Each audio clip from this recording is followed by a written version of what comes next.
It's Frindle time. So I'm going to read a little bit to you. Two chapters, I think, this evening. And then maybe I'll read a little bit more sitting out on my patio tomorrow with the puppies.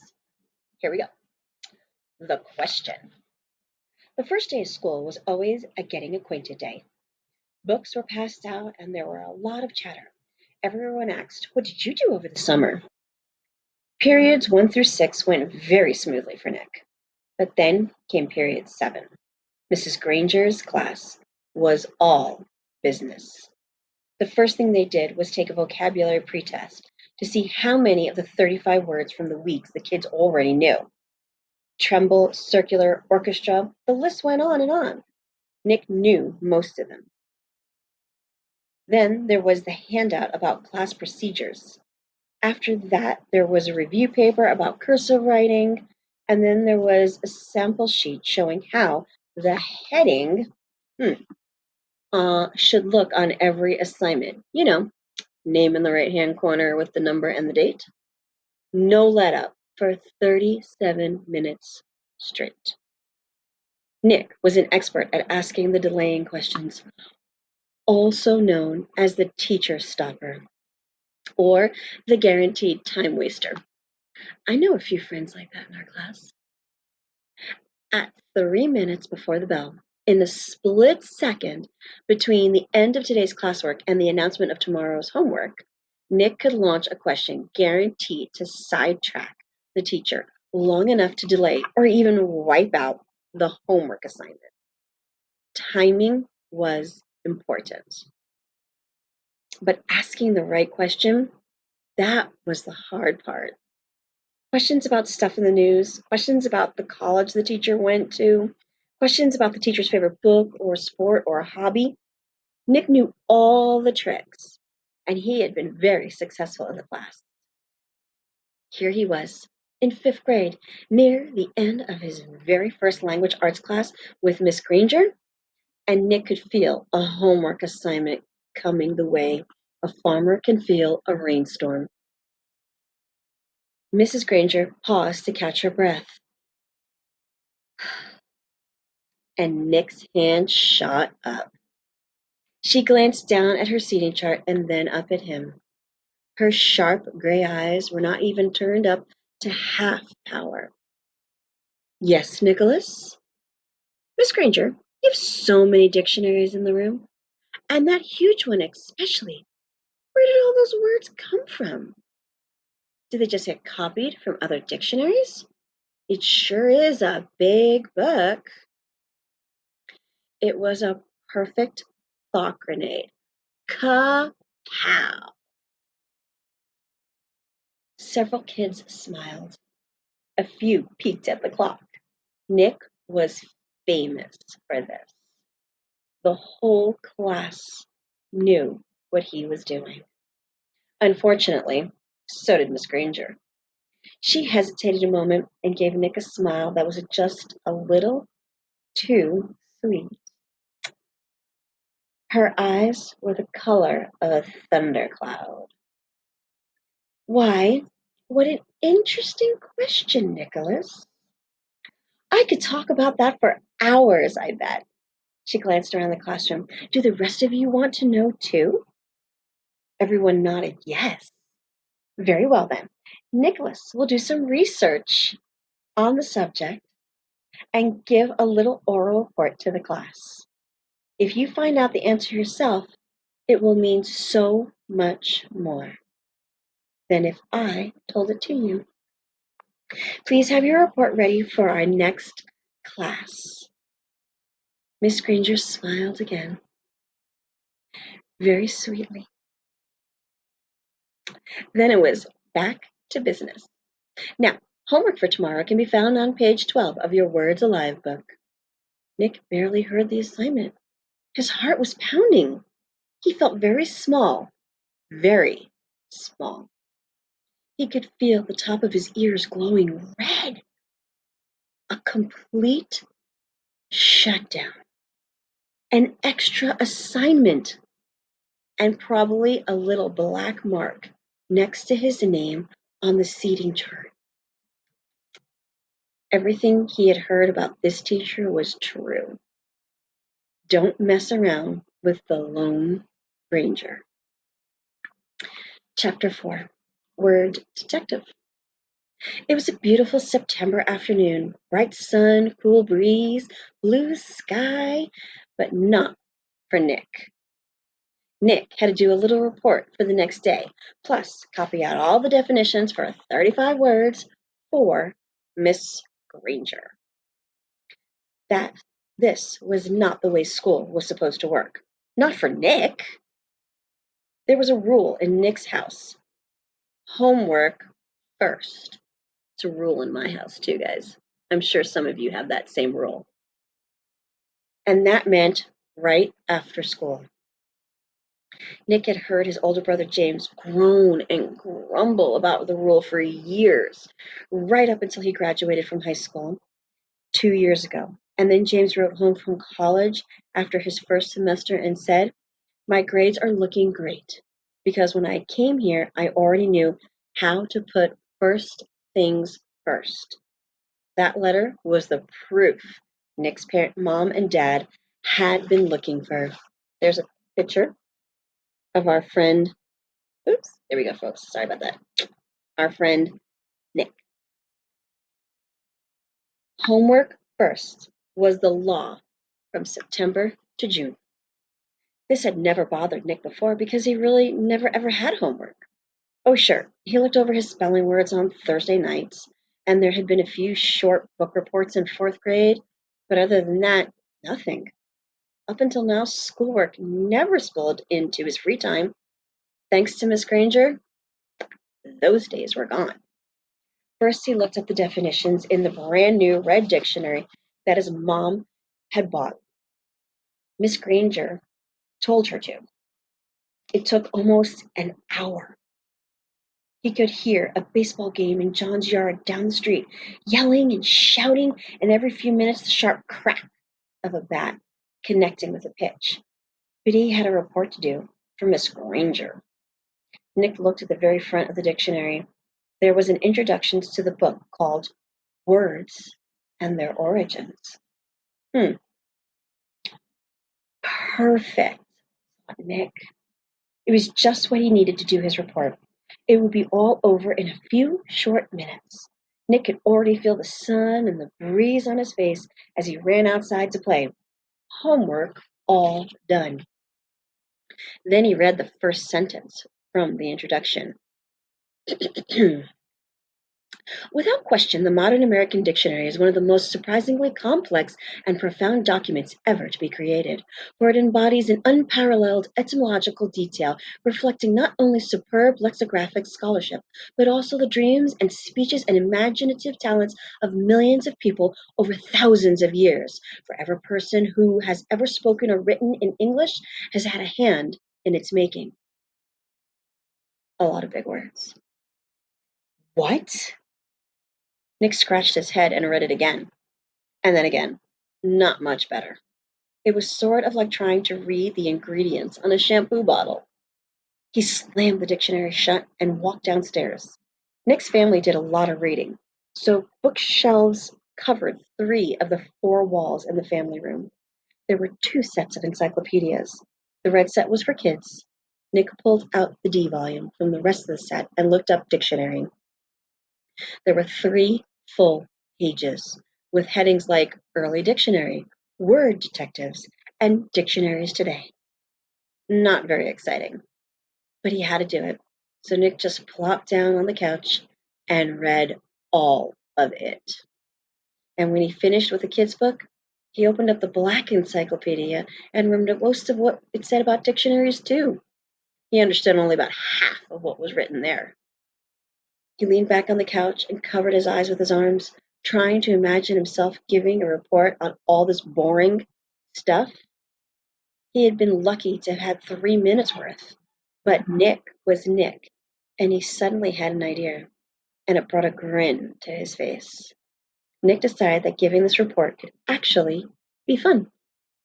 He could make it into something special. After all, Miss Granger had asked for it.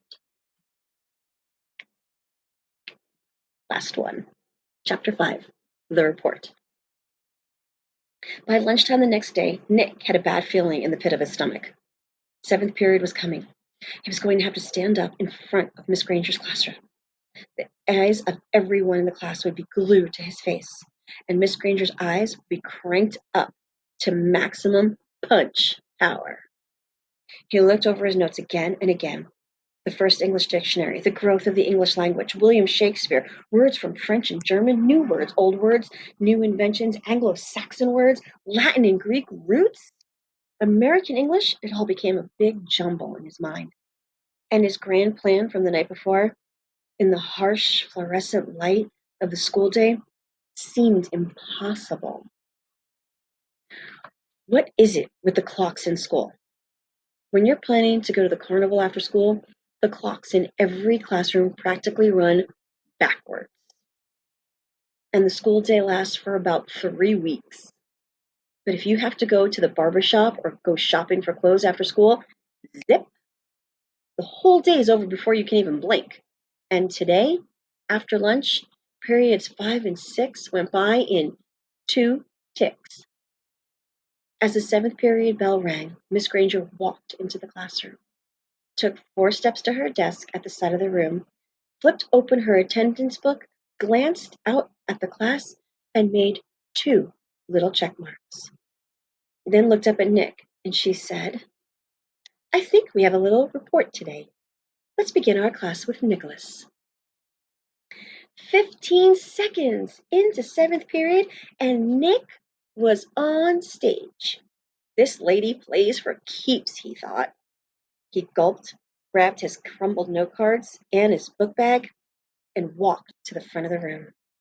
He stood next to the giant dictionary on the little table, and Miss Granger walked to the back of the classroom and sat primly on a tall stool next to a bookcase. And she was wearing her blue uniform. Taking a deep breath, Nick began. "Well, first thing I learned is that the first English dictionary," Miss Granger interrupted. "Excuse me, Nicholas, but does your report have a title?" Nick looked blankly at her. "A title? No, I didn't make a title." "Class, please remember to include a title whenever you prepare an oral report. Now, please go on, Nicholas." She smiled and nodded at him. Nick began again. Looking right at Miss Granger, he said, "The dictionary." A couple of kids thought it was funny, but Nick played it straight and kept talking. "A lot of people think that the first English dictionary was put together in the 1700s by a man named Samuel Johnson. He lived in London, England. He was real smart, and he wrote a lot of books, and he wanted other smart people to have good dictionaries to use. So he made one. But there were other dictionaries before his. The thing that was different about Johnson's dictionary was its size. First of all, it had over 43,000 words in it." The class made a bunch of noises at the big number. Ooh, wows, and stuff like that. And Nick lost his concentration. He glanced up at Miss Granger, expecting to see those eyes drilling a hole in him, but they weren't. They were almost friendly, in a teachery kind of way. She shushed the class and said, "Go on, Nicholas. That's a fine beginning." Nick almost smiled, but he saw the other kids staring at him. He gripped his note cards tight and jumped back in.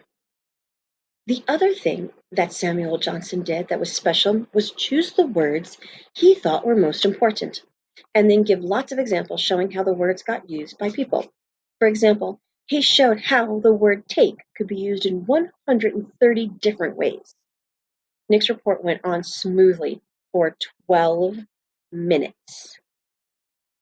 Nick was surprised at how easy it was just to stand there and talk about this stuff. At the end of the first 5 minutes, Miss Granger had to stop Nick again to say, "Class, it is not good manners to yawn out loud or to put your heads down on your desks when someone is giving an oral report." No one in class cared in the least about this report, except for Miss Granger. Every time Nick glanced up, she was smiling. and her eyes were not the least bit icy or sharp. She was eating this stuff up, listening and nodding, and every once in a while she would say, "Very good point," or "Yes, that's excellent." But the next time Nick looked up, he saw Miss Granger sneaking a look at her watch. 18 minutes had gone by. Maybe his idea was going to work after all. Time for phase two. Reaching into his book bag, Nick pulled out the red dictionary he had brought from home, the one most of the kids had, the one Miss Granger said they should use. Nick said, "This is the dictionary that I use at home for my vocabulary work. And I opened it up last night to the very front, and right there I found out a lot about the dictionary and how it was made. So I thought some of the ideas would be good as part of my report. It says here, Nicholas." Nick looked up. Miss Granger got off her tall stool, and its wooden legs made a screech across the linoleum floor.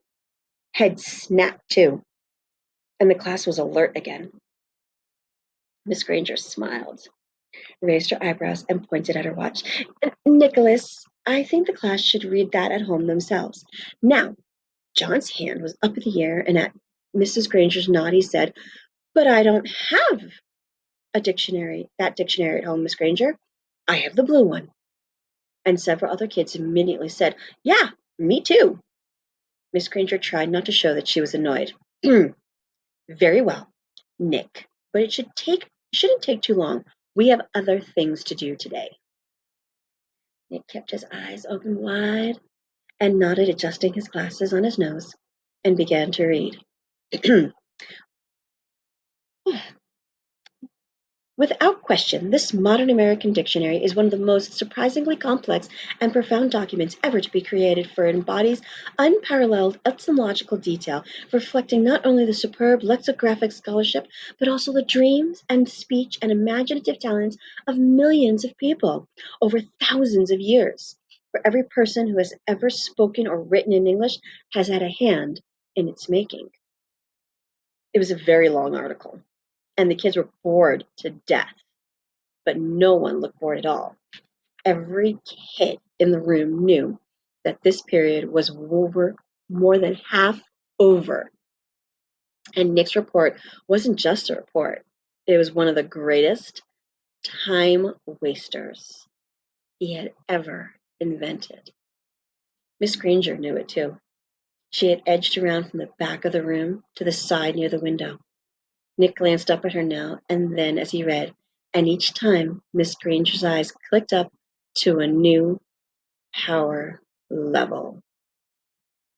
After 8 minutes of Nick's best non-stop reading, her eyes were practically burning holes in the chalkboard behind him. There were only 10 minutes left in seventh period. When he took a breath to start a new paragraph, Miss Granger cut him off. "That's a fine place to stop, Nicholas. Class, let's all give him a round of applause for his report." The applause didn't last long. As Nick took his book bag and notes and sat down, Miss Granger's eyes went back to almost normal, and she actually smiled at him.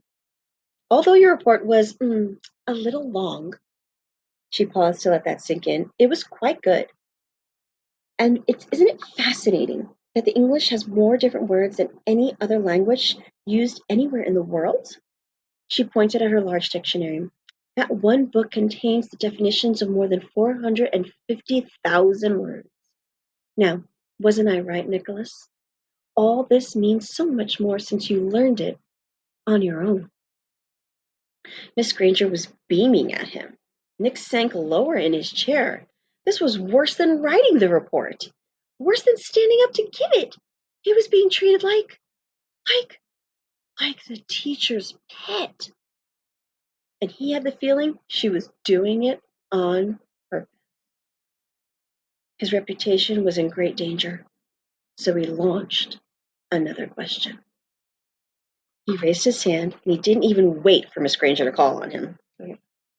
"Yeah, but I still don't really get the idea of why words all mean different things. Like, who says that DOG means the thing that goes woof and wags its tail? Who says so? And Miss Granger took the bait. Who says dog means dog? You do, Nicholas. You and I and everyone in this class and in this school and the town and this state and this country. We all agree. If we lived in France, we would all agree that the right word for the hairy four-legged creature was a different word. Chien. It sounds like chien. But it means D-O-G means you to you and me. And in German, they say Hund, and so on, all around the globe. But if all of us in this room decide to call the creature something else, and everyone else did too, then that's what it would be called. And one day it would be written in the dictionary that way. We decided what goes in that book. There's actually little pictures of dogs, folks, right here for us to see. Why it's very relevant? It's just because we were talking about what dogs are. The word dog, get it? And she pointed to her giant dictionary and then looked right at Nick. And she smiled again. Then Miss Granger went on. But of course, the dictionary was worked on by hundreds of very smart people for many years. So as far as we're concerned, the dictionary is the law. Laws can change, of course, but only if they need to. There may be new words that need to be made, but ones in this book have been put there for good reason. Miss Granger took a look at the clock. 8 minutes left. Now then, for today we're to have done the exercise beginning on page 12 in your Words Alive book. Please get out your papers. Sarah, will you read the first sentence, identify the mistakes, and then tell us how you corrected it? Miss Granger jammed the whole day's work into the last 8 minutes. A blur of words and nouns and prepositions, and yes, there was another homework assignment. And Nick didn't try to sidetrack Miss J again. He had slowed her down a little, but had he stopped her? No way! She was unstoppable, at least for today. And my friends, that is where we are ending. I hope you enjoyed it. You got 3 chapters tonight instead of 2, and I'll read a little bit more tomorrow. Have a good night.